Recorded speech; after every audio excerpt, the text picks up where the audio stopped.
Here's a segment from a recent Gun Talk radio episode. You can listen to all the Gun Talk radio podcasts however you tune in, or check out guntalk.com for more.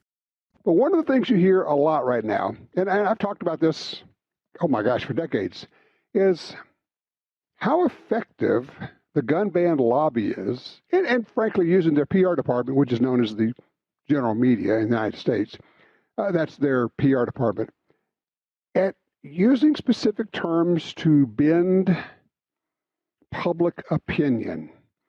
And one of the folks who has done an excellent job of explaining that, dissecting that, and basically just say, look, this is what you really need to know about that. Joins us right now, Dan Wass. He is author and an advocate, a Second Amendment guy. And Dan, we appreciate you being here. How are you, sir? Tom, it's so great to be on your show, and I always appreciate our conversations. And what are we going to talk about today? Guns and stuff? You think? Well, and look, I'm like you. I hesitate to even use their terms. It's like I tell people, don't use the term assault weapon. That's a created term. We know that. We even have the background on that. I mean, it was a term created and designed to confuse the public, and it's been very effective. I mean, you go all the way back to Saturday night specials and ghost guns now is what we're talking about. And you just wrote a really good piece about that. If you would just kind of pick this up and run with this whole idea of this newly manufactured boogeyman scary term, ghost gun. Wow, ghost guns is really interesting. But you did mention assault weapon, and I got to just mention that real quick. Everybody remembers when Dianne Feinstein held the AR-15 up, and as soon as she did, and they started using that term assault weapon, that's when it really became part of the conversation, and it's been here ever since, unfortunately. But the new term, and I always talk about the big daddy term, gun violence. There's no such thing as gun violence, right? By the way, it's human violence, but we talk about that too. But the new one, the new boogeyman, is ghost guns. So what better way to scare people who don't know any better than use the term, the word ghost? We watch horror movies because it scares us, and but really what they're talking about is guns that the government can't trace or track.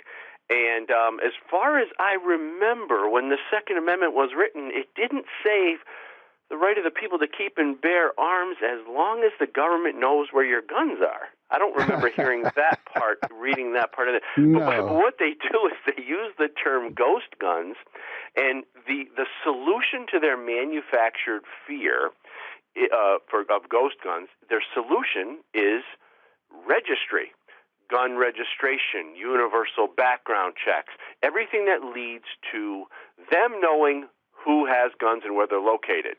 So ghost guns it also comes with this crazy implication that guns should be registered. Guns should be traceable. Well, that's a good point. They start off with a baseline of, well, everybody knows. I actually have people tell me, I own a gun, but it's not registered. I said, well, who would you register with? And they kind of look at you. I said, you do understand that in most states, not only is there not a requirement to register your gun, there's actually no mechanism for registering your gun. And there are at least 2 federal laws which specifically prohibit the federal government from registering guns. Well, if our founding fathers were alive, they'd be slapping us for even entertaining the thought that government should track our guns. The whole idea was that our guns were used so we, the people, could have leverage over our government. Why in the world would we give them that information? It goes against everything. Every reason. In other words, it's none of the government's damn business who has guns and where they're located. But ghost guns is perfect because it scares people who don't know any better. They imply that guns should be registered because, oh my gosh, what a crazy notion if they're not registered. Are you kidding me? And so it gives that implication, and then it encourages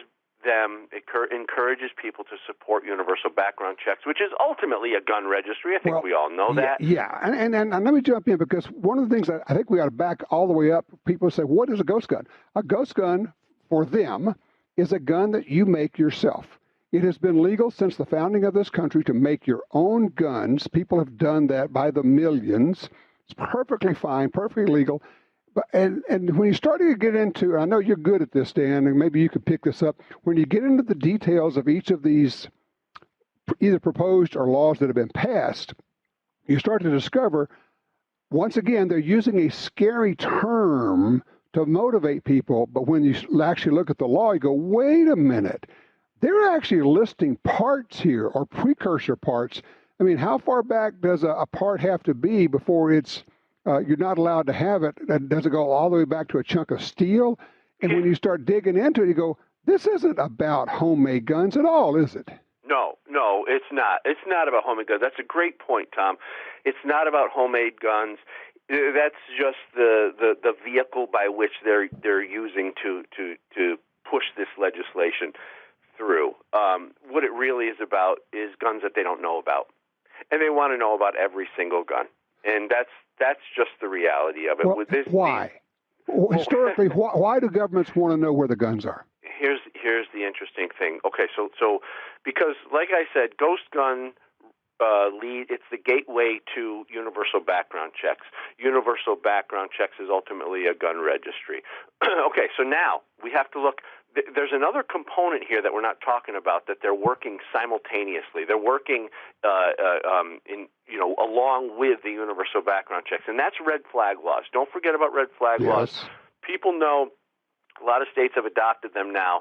A red flag law started with swatting. You remember swatting, where people would just tell on people and try to get people and gun owners in trouble for no reason.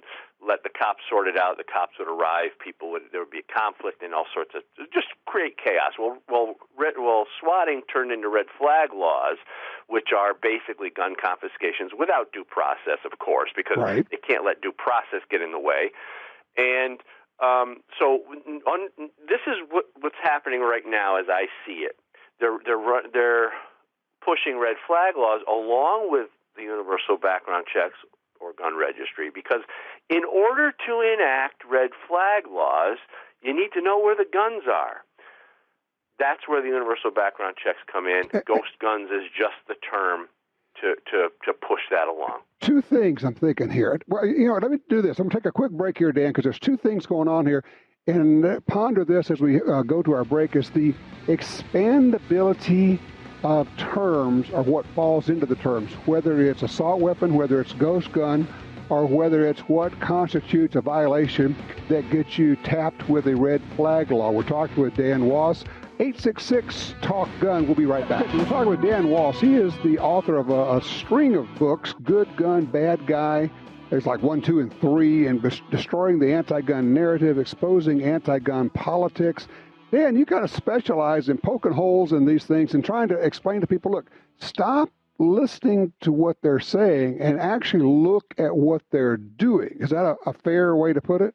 Yeah, you know what, I like to think of the Good Gun, Bad Guy book series as the rule book to the gun grab that they never wanted you to see. Because I do. I expose all that stuff, and I pull their pants down in public, and they hate me for it, Tom. They can't stand me. And so I mean, I agree with you, and what you're doing is you're saying, look, this is what they're saying, but this is what they really want to do. And often they will actually give away, or they, as we say, they say the quiet part out loud. They'll get pushed into the corner. They'll say, well, of course we want to get rid of all guns. Of course we want to take away all your guns. But we know we can't do it all off the bat, so we're going to get them a piece at a time. So toward that end, I threw the thought out as we headed to the break. And I try to explain to people the expandability of, once you start accepting the concept that there's such a thing as a good gun and a bad gun, then the other side gets to keep expanding the category of bad gun, because you've already bought into that, whether it's assault weapons that they call that, and now it gets bigger and bigger, and now we get pistols involved, whether it's the so-called ghost gun, it's the homemade gun, whether it is what crimes constitute, or what crimes would run you into a problem or be in conflict with you owning a gun, so they could use the red flag laws to come and take your guns away. Yeah, no, they're heinous. These people. They have no respect for the Constitution, Bill of Rights, and that's exactly what they want to do. If they can keep chipping away, there's a few things. They want confiscation. They want the ability to confiscate, but they got this little pesky Second Amendment that keeps getting in the way. So what they do is they go around that, and they want to get rid of the Protection of Lawful Commerce and Arms Act, so they can sue manufacturers out of business. They think they're going to take that route.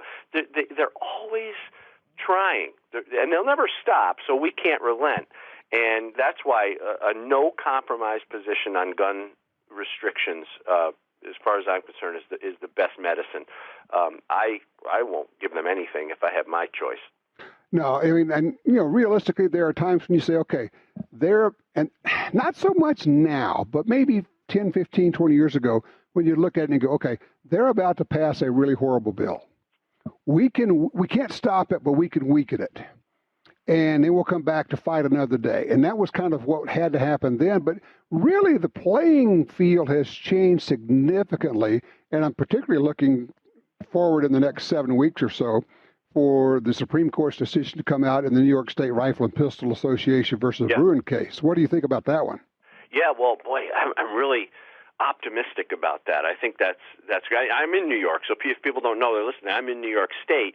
I'm upstate New York, so don't lump me in with the New York City liberals. I'm certainly not hanging out with them. But I really have high hopes for this, and if this could change everything, because if we can set precedents in New York City, there will be other lawsuits in other states, and we can start to create more of what we might call a constitutional carry, or what we might call a state-to-state reciprocity. Things will start to open up a little bit more. So I'm very optimistic and very hopeful about that. So we'll see soon. The decision is supposed to come down really soon. Yeah, well, June would be the latest. So it's like I say, sometime in the next 7 weeks. Let me get your reaction to this. One of the great ironies for me is having watched this from the beginning of the concealed carry movement marching across the country, state after state, passing concealed carry, and the gun control people railing and wailing about carry permits, and you can't have carry permits, and blood will run in the streets and all that. And now that we have constitutional carry moving across the country and being passed by state after state, the gun control people are saying, no. We need concealed carry permits. We have to force people to have concealed carry permits, what they've been fighting against for 25 years. Yeah, because we moved the ball, we moved the goalpost, and now they're playing a defensive position, and that's good. Let's keep them on the defense. As far as I'm concerned, I don't think we should have any. I think we should have a constitutional carry across the country. There should be no government issued permission slip to carry a gun. This is just absolutely ridiculous. But we get so conditioned to accept this stuff. Oh, that's a good point. Yeah. So, people talk about state-to-state reciprocity. And by the way, I just got back from Rock the Red. I spoke with Mike Lindell, Lara Trump, and Roger Stone this past weekend in South Carolina. Mm-hmm. But on the way, I stopped to have dinner with my friend Eric Pratt. And people listening may know who Eric Pratt is. Yeah, Gunners of America, sure. That's right. Yep. And I got to tell you, man, it's just so refreshing to talk to him. We had dinner with him and his wife and my wife. And it's so refreshing to talk to him because they truly are, Gun Owners of America truly is a no-compromise organization. And that's the attitude we need to take. I don't want to give them anything. I'll never give them anything. I'll never give them the bump stock. I'll never give them, all those stupid little things. So I say fight like angry hornets against their gun control, and we'll put them back on their heels. And like we are, like you said, with the permits. Yep, exactly. Just no, a simple no. Dan, tell people where they can find your writings these days. Well, thanks for asking, Tom. And by the way, my book series, Good Gun, Bad Guy, and I'm very proud to have you endorse my third edition of Good Gun, Bad Guy. So Good Gun, Bad Guy 3, Tom Gresham actually endorsed it. If you buy the book, you can read his endorsement on the back. It's a good one, and it's very worthwhile. It really is. Well, thank you. And I really appreciate it. It's a badge of honor to have you endorse it. So thank you very much. But people can find the Good Gun, Bad Guy book series at goodgunbadguy.com. I also have a webcast called Loaded Mike, and you can find that at loadedmike.com. And you also write for AmmoLand occasionally. I write for AmmoLand, occasionally for Daily Caller, Western Journal, just a whole bunch of publications, but primarily for AmmoLand, and I've become somewhat of a spokesperson for them now. We're doing a lot of videos and stuff for them, too. Excellent. That's Dan Wass. For the people looking it up, WOS, Dan Wass, pretty easy. Dan, thank you so much for what you do and for being able to help me explain this in ways that I know people will understand better once we've had the conversation. Well, keep doing what you're doing, too, Tom. You are a very important voice in this fight. We really appreciate it, and I'm happy to come back on the show anytime you'll have me. We'll do it. We appreciate that, sir. Thanks, you take care. All right.